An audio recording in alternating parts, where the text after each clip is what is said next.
할렐루야. 2020년 6월 11일 목요일 새벽 말씀입니다. 오늘 말씀은 요한복음 8장 34절과 44절입니다.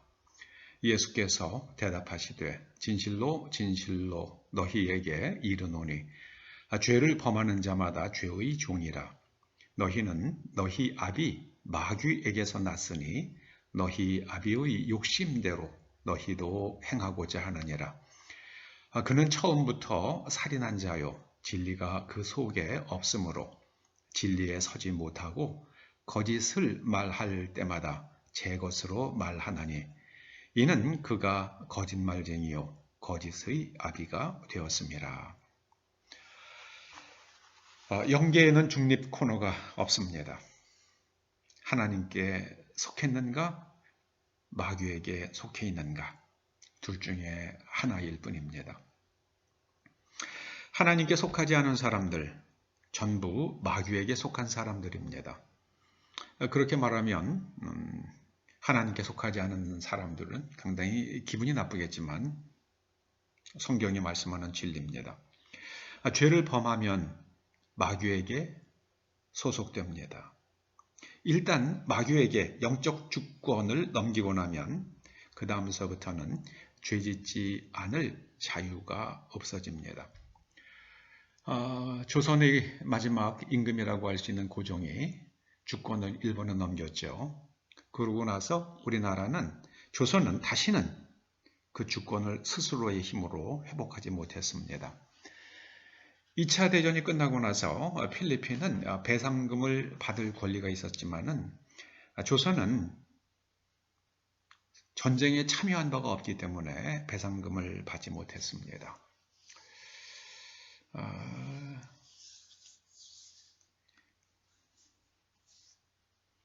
죄를 범하면 마귀에게 소속되는 마귀의 종이 됩니다. 주님의 말씀입니다. 마귀를 분별하는 법이 있습니다. 진실한가 아닌가, 진실한가 아닌가 그것만 살피면 됩니다.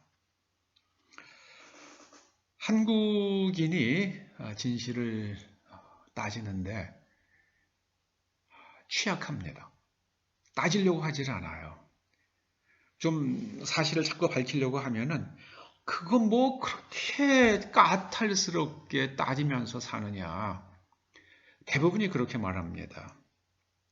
한국인의 특성은 객관적 진실에 관심이 적습니다. 이게 한국인의 특성입니다. 저와 여러분의 특성입니다. 진실을 추구하지 않으면 우리는 자신도 모르는 새에 마귀에게 끌려다닙니다. 로마서 1장 25절은 죄의 본질에 대해 이렇게 말씀합니다.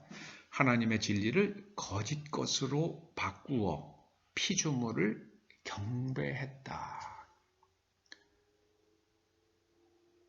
창조주 하나님보다 하나님의 피조물인 뱀의 말이 더 맞는다고 생각을 했습니다. 이것이 애당초부터 시작된 죄의 본질이었습니다. 일단 거짓을 선택하고 나면 그 거짓이 또 거짓을 낳습니다. 거짓이 진실로 둔갑하는 시대가 되면 비극이 찾아옵니다.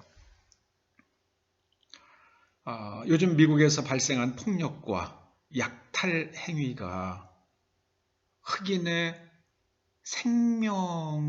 생명의 존귀함을 지키는 행위다 이렇게 말하는 사람들이 미국에 있더라고요. 저는 이번에 그 충격을 받았습니다.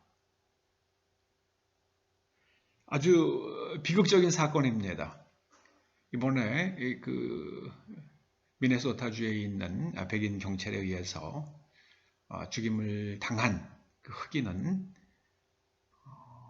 여러 가지 문제가 있었습니다. 그렇다고 그래서 그 사람을 그렇게 죽음에 이르게 할 권리나 그런 공권력이 그 백인 경찰에게 있지 않았습니다.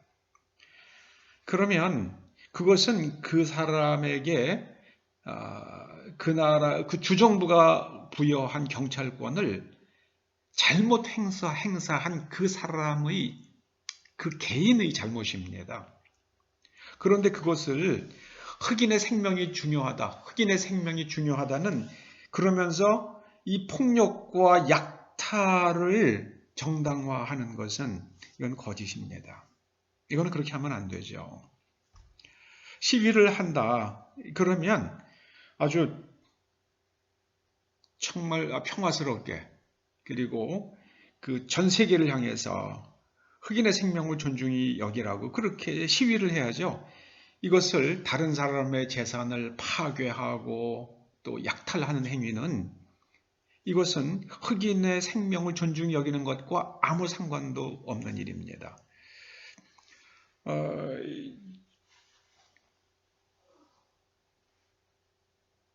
미국에서 활동하는 그 한인 언론의 한 기자가 그렇게 말하는 것을 들었습니다. 여론조사에 의하면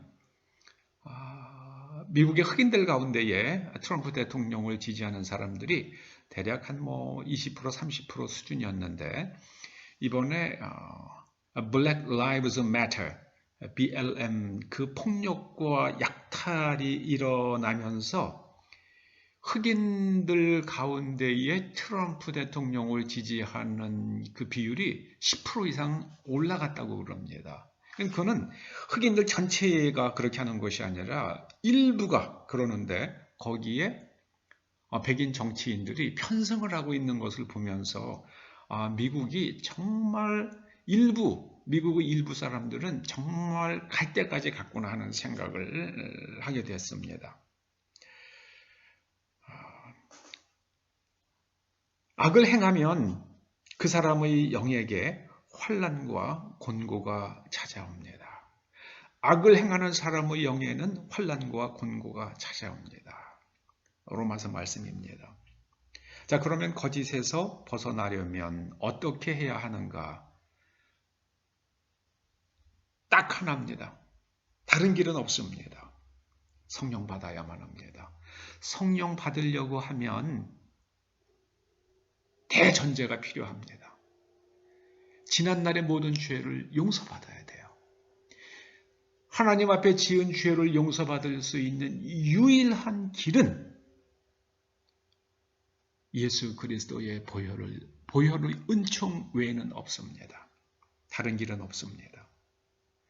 그리스도의 보혈로 죄사함 받고 그리고 하나님을 간절히 찾음으로 인해서 하나님의 영이신 성령님을 받으면 거짓과 진실이 구분되기 시작을 합니다. 그래서 하나님의 영을 받으면 다른 사람에게 더 이상 배울 필요가 없을 만큼 선악을 구별하게 되고 하나님의 말씀을 깨닫게 됩니다. 요한일서 2장 27절 말씀이 이렇습니다. 너희는 주께 받은 바 기름 부음이 너희 안에 거하나니 아무도 너희를 가르칠 필요가 없고 오직 그의 기름 부음이 모든 것을 너희에게 가르치며 이것이 바로 지혜의 말씀, 지식의 말씀입니다. 또 참되고 거짓이 없으니 너희를 가르치신 그대로 주 안에 거하라. 누가 가르쳐 주신 겁니까? 성령께서 가르쳐 주신 대로 주 안에 거하라고 말씀하십니다. 바리새인들과 유대인들이 하나님을 믿는 사람들인가? 예수님께서 말씀하십니다. 너희들은 마귀의 자식들이다. 마귀의 자식들이다. 왜요? 그들 속에 진실이 없기 때문입니다. 진실이 없었기 때문입니다. 우리가 하나님 앞에서 늘 진실을 추구하는 그 일념으로 우리의 남은 생을 살아간다면 성령의 기름 부으심 안에서 우리는 하나님의 자녀로 하나님과 동행하는 삶을 살 수 있을 것입니다. 기도하십시다. 성령 하나님 감사합니다. 저희로 이제 날마다 성령 충만하게 하여 주셔서 죄로부터 자유롭고 항상 진실한 그리고 영적인 자유를 누리는 하나님의 자녀의 삶을 살게 하여 주시옵소서. 그로 말미암아 날마다 우리가 그리스도의 장성하신 분량까지 성장해 가는 놀라운 변화가 날마다 우리 가운데 넘치게 하여 주시옵소서. 예수님의 이름으로 기도드립니다. 아멘.